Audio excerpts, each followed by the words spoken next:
गार्फिंकल में पढ़ाया था, इनका डेट ऑफ बर्थ वगैरह यानी इनके लाइफ स्टेज के विषय में। फिर क्या क्या अवधारणाएं इन्होंने दिया था, जिसमें 3 अवधारणाओं की चर्चा हो चुकी। प्रलेखन विधि की चर्चा हुई, संदर्भिकता निर्देशिका की चर्चा हुई, व्यवहारिक समाजशास्त्र तर्क की चर्चा हुई। आज आगे बढ़ेंगे अगले पॉइंट पे, और अगला इंपॉर्टेंट पॉइंट है टीकात्मक व्यवहार। तो टीकात्मक व्यवहार से शुरुआत करेंगे, लेकिन पहले मैं आप लोगों से जानना चाहूंगा कि इनका टीकात्मक व्यवहार का सिद्धांत क्या कहता है। सर क्या प्रतीकात्मक की टीकात्मक? टीकात्मक व्यवहार, टीकात्मक, टीका टीका सर टीकात्मक बिहेवियर जो व्यवहार होता है सब वो होता है जैसे हम एक चीज के साथ दूसरी चीज भी जोड़ देते हैं। फॉर एग्जाम्पल जैसे हम कहें चाय के साथ चाय वाय, तो वाय का मतलब वहां से इन द सेंस कोई नाश्ता भी हमें आना चाहिए, मतलब चाय के साथ साथ नाश्ता भी जरूरी है। तो वो टीकात्मक व्यवहार इसको कहते हैं। मतलब वो वाय शब्द खाली नहीं है, जाया नहीं है कि वो उसके हिसाब से ये है कि हम ये भी डिमांड कर रहे हैं कि कोई चाय नाश्ता जरूर होना चाहिए। ओके, देखिए एक्चुअली क्या है कि हम सोसाइटी में कुछ ऐसी चीजें हैं जिनको अर्थ नहीं देते हैं। वो एक प्रकार से इंडिकेशन होते हैं, संकेत। हम उन संकेतों का अपने अनुसार अर्थ लगाते हैं। ये दिन प्रतिदिन की लाइफ में हम ऐसा बहुत कुछ करते हैं। तो अब हम अगर गार्फिंकल साहब को देखें तो ये क्या थे, ये इथनोमेथोडोलॉजिस्ट थे, निजाती पद्धति शास्त्री, इन्होंने सोसाइटी का अपने अनुसार से अध्ययन किया। और मॉडर्न थिंकर्स सिर्फ समाज, समुदाय, समिति, संस्था तक नहीं रुके रहे, इन्होंने माइक्रो एनालिसिस किया, छोटी छोटी बातों की, माइक्रो सोशियोलॉजिकल इश्यूज को भी उठाया, जैसा कि अब तक लोगों ने ध्यान नहीं दिया था। उन्होंने उन बातों को भी सामने लाया। उन्होंने कहा कि व्यक्ति निर्जातीयता के आधार पे, यानी अपने आधार पे बहुत सी ऐसी चीजों को अर्थ देता है, यानी अपने अनुसार उसकी व्याख्या करता है, जिसे दिन प्रतिदिन में वो करता चलता है। हमें ऐसी चीजों को भी समाज शास्त्र के अध्ययन के दायरे में लाना चाहिए।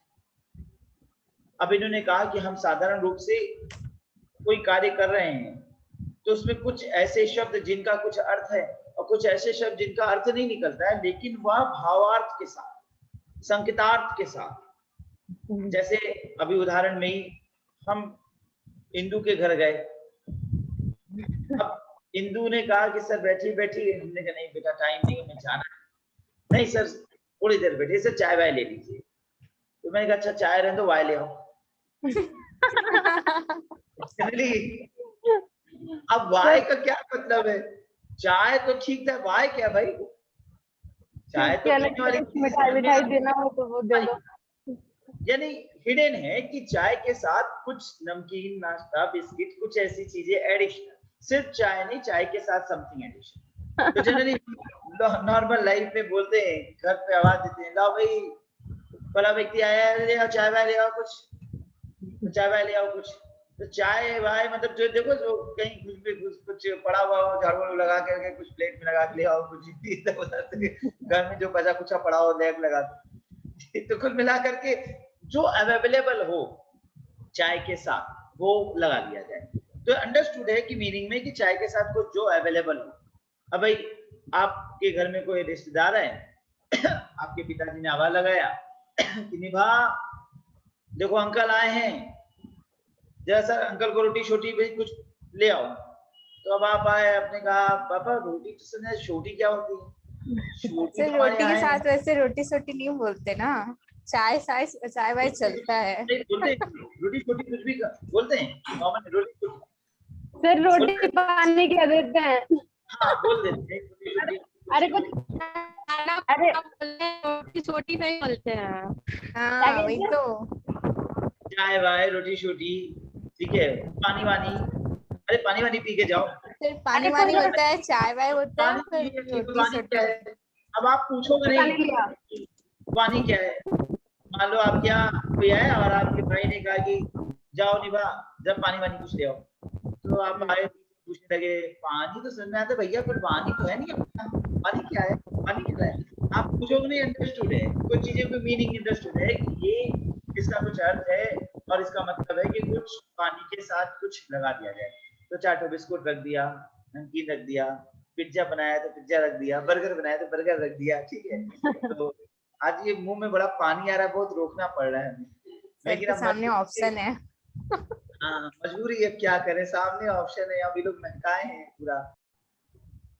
गार्फिंकल के अनुसार हम अपने दैनिक जीवन में ऐसे अनेक शब्द समूह का प्रयोग करते हैं जिनका कोई विशेष अर्थ नहीं होता।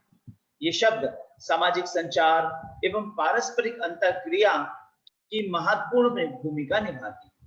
अतः हमें इनका अध्ययन करना चाहिए। जैसे हम कहते हैं चाय वाय, रोटी वोटी, पेन वेन। अब चाय वाय में वाय का अर्थ छिपा है, चाय के साथ कुछ खाने वाली वस्तु। तो ये गार्फिंकल ने बताने का प्रयास किया कि हम साधारण जीवन में प्रतिदिन की लाइफ में बहुत से ऐसे शब्दों का प्रयोग करते हैं जिनका विशिष्ट अर्थ नहीं होता, लेकिन उनका भाव और संकेतार्थ अर्थ होता है। तो हम डेली रूटीन में, क्रियाओं में इन शब्दों का प्रयोग करते हैं और इनका अर्थ अपने अनुसार निर्धारित करते हैं, अपने अनुसार विधिवत करते हैं, अपने अनुसार व्याख्यायित करते हैं। तो अपने अनुसार व्याख्यायित करना ही एथनोमेथोडोलॉजी है। ये यहाँ पे इसी चीज को इन्होंने बताया है, ठीक है। तो गार्फिंकल के अनुसार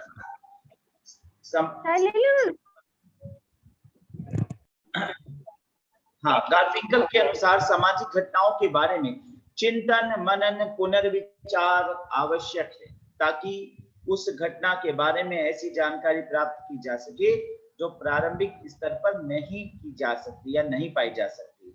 इसमें यथार्थता को ज्ञान किया जा सकता है, नए विचारों का सृजन किया जा सकता है।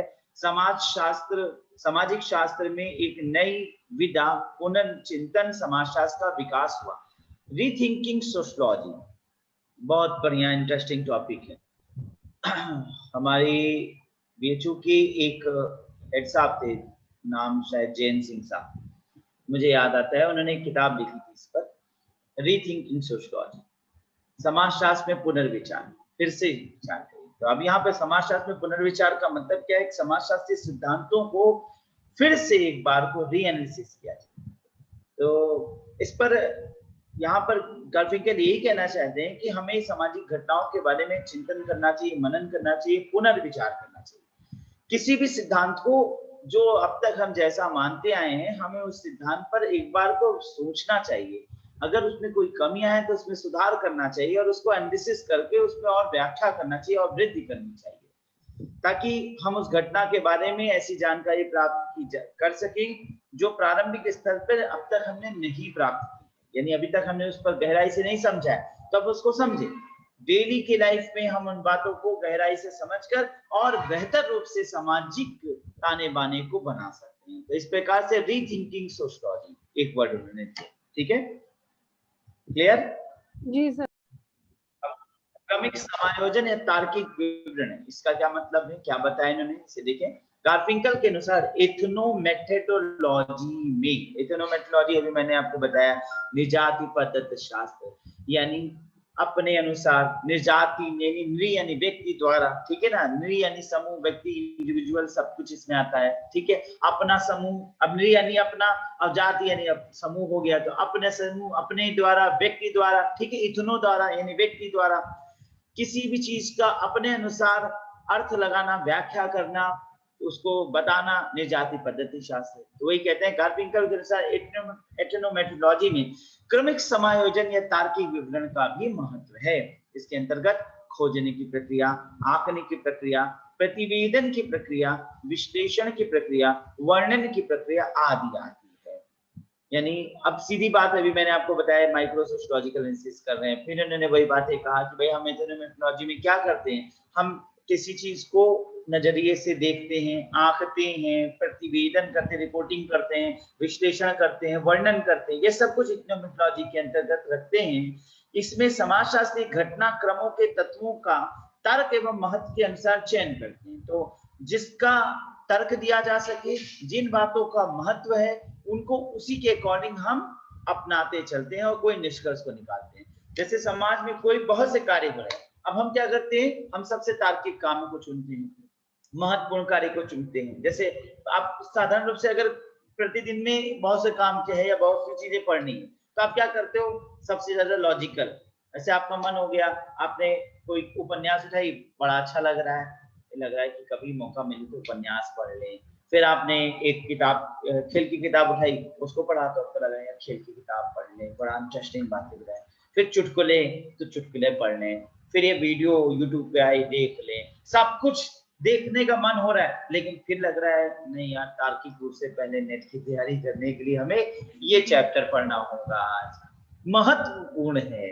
तो यही होता है कि हमारे पास बहुत सी चीजें हैं, ठीक है, हम क्या करते हैं, क्रम में समायोजित करते हैं, क्रमिक समायोजित, जिनके सिद्धांत का नाम है, या तार्किक विवरण करते हैं, लॉजिकल रूप से उसको एनालिसिस करते हैं, क्या प्रथम है और क्या महत्वपूर्ण है, ठीक है, क्या तार्किक है क्या महत्वपूर्ण है, उसको सजाते हैं उसके अकॉर्डिंग। अब आपको मन होता है ये फ्रेंड से बात कर लें, आपको होता है घर से बात कर लें, आपको होता है ये खा लें, ये बना लें, ये कर लें, वो कर लें, लेकिन आप सोचते नहीं, सबसे ज्यादा पहले जो जरूरी है वो कर लें, अभी छोड़ो सारी रिश्तेदारी नातेदारी, अभी पहले हमको चुपचाप अपनी पढ़ाई करना है, 2-4-5 महीने एग्जाम हो जाए, उसके बाद हम वो कर लेंगे, उसके बाद ये कर लेंगे, तब हम मैकअप भी बना के खाएंगे, तब हम ये भी बनाएंगे, हम वो भी बनाएंगे, हम झूमेंगे, डांस भी करते हैं तो डांस भी कर लेंगे, हम कलाकारी करते हैं तो कलाकारी कर लेंगे। तो क्या कर रहे हो, पहले महत्वपूर्ण तार्किक और महत्वपूर्ण चीजों को अब क्रमिक रूप से संयोजित करते, ठीक है, इसी को इन्होंने एक सिद्धांत के रूप में रखा,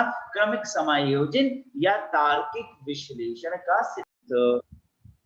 वृत्तचित्र सिद्धांत या वृत्तचित्र विधि क्या है, वह विधि जिसमें अब वृत्त यानी कोई घटना, ठीक है, जिसमें किसी भी वृत्त यानी कोई भी सर्कमस्टेंसेस, कोई भी एविडेंस है, कोई भी घटना घटी को देखकर अपने विवेक के माध्यम से व्यक्तियों द्वारा उस घटना का वर्णन किया जाना। अब हमने कोई घटना देखा, हमें जैसा लगा हमने उसका वर्णन कर दिया अपने विवेक के आधार पर, तो उसे हम क्या कहेंगे, वृत्तचित्र विधि, ठीक है।